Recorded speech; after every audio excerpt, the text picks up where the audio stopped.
अस्सलाम वालेकुम। Fundamental of chemistry का लेक्चर नंबर 7, लिमिटिंग रिएक्टेंट। तो हम जो है लिमिटिंग रिएक्टेंट के कॉन्सेप्ट के बारे में पहले से ही डिस्कस कर चुके हैं और उसकी जो वीडियो लिंक है वो नीचे डिस्क्रिप्शन में दी गई है, आप वहां पे विजिट करें और जो है कॉन्सेप्ट अपना जो लिमिटिंग रिएजेंट का वो क्लियर कर दें। आगे जो है हम जो है पढ़ेंगे कि लिमिटिंग रिएक्टेंट जो है वो कहाँ इस्तेमाल होता है।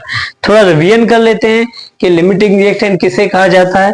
तो हम कहेंगे कि ये एक रिएजेंट है या फिर हम कहेंगे रिएक्टेंट है दैट स्टॉप्स द रिएक्शन, यानी कि ये जो है रिएक्शन को स्टॉप कर देता है। Why it stops the reaction? Because it हम कहेंगे कंज्यूम्स फर्स्ट। ठीक है, consumes first according to law of constant composition. Compound के बनने के लिए जो एलिमेंट्स का जो फिक्स रेशो होना जरूरी है। ठीक है, लेकिन अगर उनमें से कोई भी एक भी एलिमेंट जो है वो पहले ही खत्म हो जाता है तो हम कहेंगे आगे प्रोडक्ट नहीं बनेगी। तो इस वजह से जो है ये रिएक्शन को क्या कर लेता है, स्टॉप कर लेता है, because it consumes first in a chemical reaction. ठीक है, तो इस तरह से जो है अगर वो कंज्यूम फर्स्ट हो जाएगा तो हम कहेंगे it limits the product formed, यानी कि जो प्रोडक्ट बनेगी उसे ये क्या कर लेगा, लिमिट कर लेगा वहीं पर, यानी कि उतनी ही प्रोडक्ट बनेगी। ठीक है, तो ये इसकी जो एप्लीकेशन है वो ये है कि हम जो है प्रिडिक्ट कर सकते हैं कि किसी भी केमिकल रिएक्शन में अमाउंट कितनी बनेगी। ठीक है, लेकिन ये भी है कि it gives maximum amount of product. सही, मैक्सिमम अमाउंट ऑफ प्रोडक्ट। ठीक है, अब देखिए मैक्सिमम अमाउंट ऑफ प्रोडक्ट कैसे दे रहा है, क्योंकि किसी भी रिएक्शन में सबसे जो कम प्रोडक्ट बनती है वो तो लिमिटिंग रिएक्टेंट की वजह से बनती है, वो तो लिमिटिंग रिएक्टेंट देता है।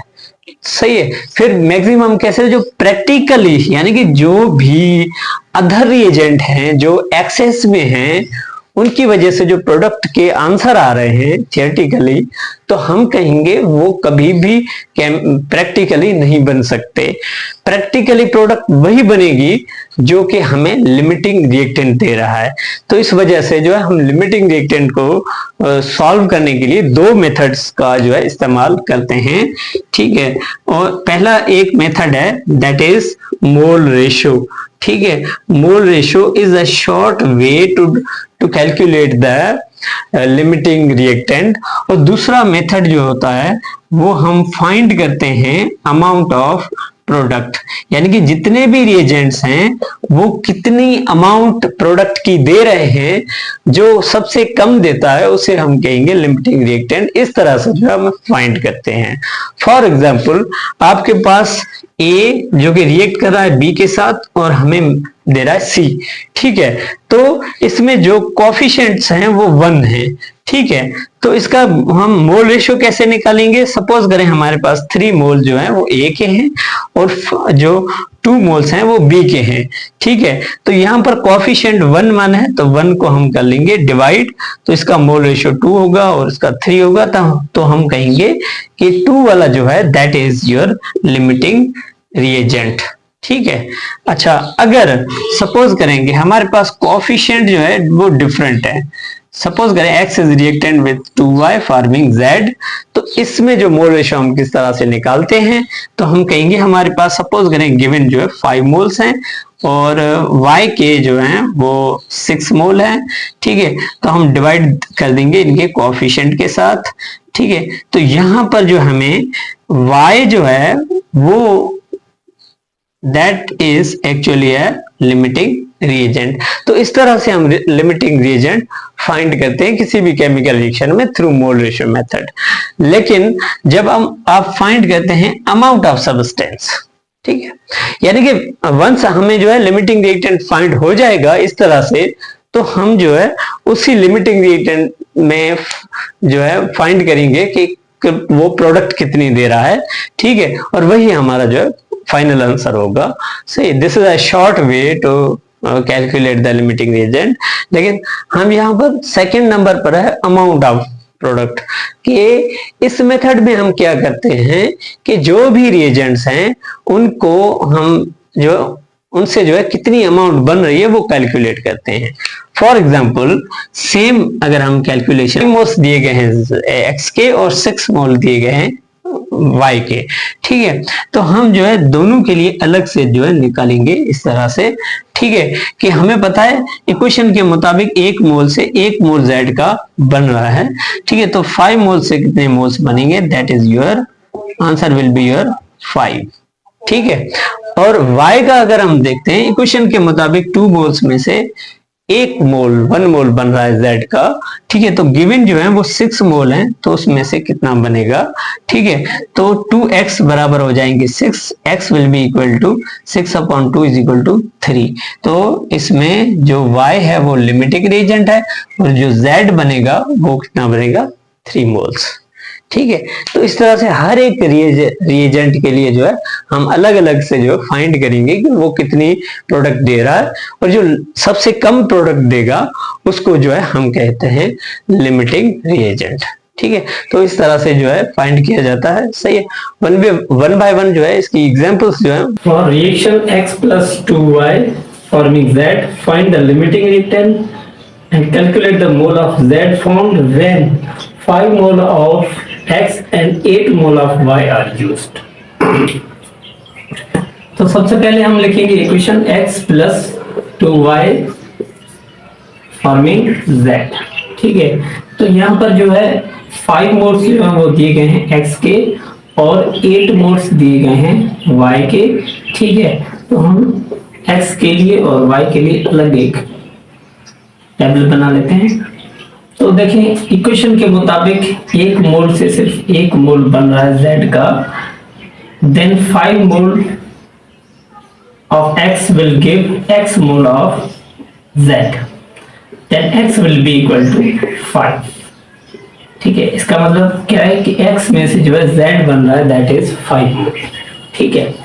अब y, then 2 mole of y is giving 1 mole of z, 8 mole of y will give x, cross multiply करेंगे 2x बराबर हो जाएंगे 8 के, x will be equal to 8/2 is equal to 4। तो आप देखिए मिनिमम प्रोडक्ट कौन दे रहा है, y दे रहा है, तो हम कहेंगे here y is a limiting reactant, ठीक है। जबकि जो z की अमाउंट बनेगी that is 4 moles। When 20 gram of magnesium and oxygen each react together, find limiting reagent and calculate the amount of magnesium oxide। सबसे पहले लिखेंगे equation Mg + O2 forming MgO, equation को करेंगे बैलेंस इस तरह से। तो यहाँ पर जो ग्राम्स में दिया गया है तो हमें मोल में कन्वर्ट करने की जरूरत नहीं है, ग्राम्स में ही फाइंड करते हैं, ठीक है। यहाँ पर 2 रिएक्टेंट्स हैं, हर एक रिएक्टेंट के लिए आप अलग लिख सकते हैं और जो है सॉल्व करें, जो मिनिमम प्रोडक्ट देगा उसको हम कहेंगे लिमिटिंग रिएक्टेंट, ठीक है। तो यहाँ पर जो है इक्वेशन के मुताबिक 48 ग्राम्स जो है मैग्नीशियम के वो दे रहे हैं 80 ग्राम ऑफ मैग्नीशियम ऑक्साइड, मैग्नीशियम 24 + 16 हो जाएंगे 40, या 2 मोल्स हैं तो हो जाएंगे 80, तो 80 ग्राम्स दे रहे हैं मैग्नीशियम ऑक्साइड के। तो जो यहाँ पर जो गिवन है दैट इज 20 ग्राम में से कितने मोल हासिल होंगे, दैट इज योर x, सही। तो x will be equal to 20 multiplied by 80 divided by 48। यहाँ पर 4 की जो टेबल है 1 टाइम 2 टाइम्स लगेगी, एंड यहाँ पर जो 4 की टेबल 20 टाइम्स लगेगी, 4 की टेबल 3 टाइम्स, यहाँ पर 4 की टेबल लगेगी 5 टाइम्स। 5 को मल्टीप्लाई करेंगे 20 से 200 डिवाइडेड बाय 3, तो इसका जो आंसर आएगा वो होगा 200 को अगर डिवाइड करेंगे 3 से तो आंसर आएगा 66.6 ग्राम। इसका मतलब 66.6 ग्राम हमें मिलेंगे मैग्नीशियम से, मैग्नीशियम ऑक्साइड के। इसी तरह से ऑक्सीजन के लिए हम देखते हैं कि यहाँ पर जो ऑक्सीजन के लिए है 32 ग्राम्स, ठीक है। तो 32 ग्राम्स में से जो है बन रहे हैं 80 ग्राम्स किसके, मैग्नीशियम ऑक्साइड के। तो गिवन जो है वो है 20 grams will give you x gram of magnesium oxide.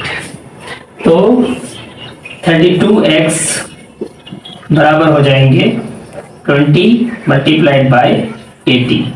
तो x will be equal to 20 multiplied by 80 divided by 32। ठीक है, 1 टाइम 10 टाइम, तो आंसर आ जाएगा 50 ग्राम। यानी कि यहाँ पर जो लिमिटिंग रिएक्टेंट होगा दैट वुड बी ऑक्सीजन, और हमें जो प्रोडक्ट मिलेगी वो मिलेगी 50 ग्राम ऑफ मैग्नीशियम ऑक्साइड। सही, we will get 50 gram of magnesium oxide. Consider this equation. ठीक है, find the limiting reactant and calculate the amount of calcium chloride when 5 mole of calcium and 4 mole of HCl are given. ठीक है, इस तरह से जो है हम लिखेंगे इक्वेशन। तो इक्वेशन में calcium plus calcium chloride plus HCl forming calcium chloride and hydrogen gas. Equation को कर लेंगे बैलेंस इस तरह से। ठीक है, अब देखें for calcium and for HCl। ठीक है, तो कैल्शियम इक्वेशन के मुताबिक जो है 1 मोल है, यहाँ पर 1 mole of calcium will give 1 mole of hydrogen. ठीक है, देन हम कहेंगे 5 mole of calcium will give x will be equal to 5।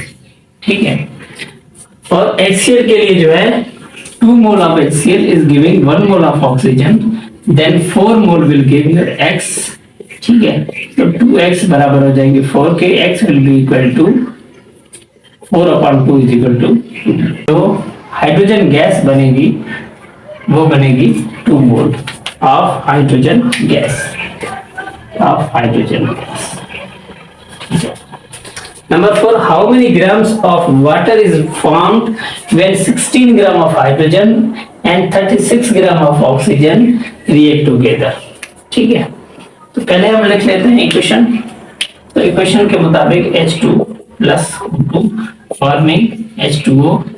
Equation को कर लेते हैं हम बैलेंस इस तरह से। ठीक है, तो फॉर हाइड्रोजन एंड ऑक्सीजन, तो सबसे पहले हम स्टोइकियोमेट्रिक रिलेशनशिप बनाएंगे हाइड्रोजन का वाटर के साथ। तो यहाँ पर जो हाइड्रोजन के हैं 4 मोल्स 4 ग्राम्स जो है वो दे रहे हैं how many 36 gram of water. ठीक है, देखें मोलर मास हाइड्रोजन का 2 है, 2 मोल्स हैं तो 4 हो जाएंगे। मोलर मास जो है वाटर का 18 है, तो 2 मल्टीप्लाई करने पर 36 हो जाएंगे। सही, तो गिवन जो है वो है 16 gram, that will produce x। तो 4x is equal to 16 multiplied by 36। So here हम कैलकुलेट करेंगे कि यहाँ पर हम कैलकुलेट करेंगे 4x बराबर हो जाएंगे x बराबर हो जाएंगे 16 multiplied by 36 divided by 4, 1 time 4 time. ठीक है, ग्राम हाइड्रोजन मिल गए 164 ग्राम। अच्छा, तो अब ऑक्सीजन के लिए हम लेंगे तो 32 gram will give 36 gram of water, then जो गिवन है हमारे पास वो है 36 gram, that will give x। ठीक है, तो इस तरह से जो है 32x बराबर हो जाएंगे 36 multiplied by 36। x will be equal to 36 multiplied by 36 divided by 32। ठीक है, 4 की टेबल लगेगी यहाँ पर। ठीक है, 8 टाइम्स और 9 टाइम्स। ठीक है, अगेन जो 4 की टेबल 2 टाइम्स और यहाँ पर जो है 9 टाइम्स, यानी कि 81 को हम डिवाइड कर देंगे 2 से, तो जो आंसर आएगा दैट विल बी 40.5 ग्राम। यानी कि जो ऑक्सीजन है उसमें से जो है 40.5 ग्राम हमें मिल रहे हैं वाटर के, तो हम कहेंगे यहाँ पर जो लिमिटिंग रिएक्टेंट होगा that would be oxygen again. ठीक है, और जो अमाउंट मिलेगी वाटर की दैट इज 40.5 ग्राम।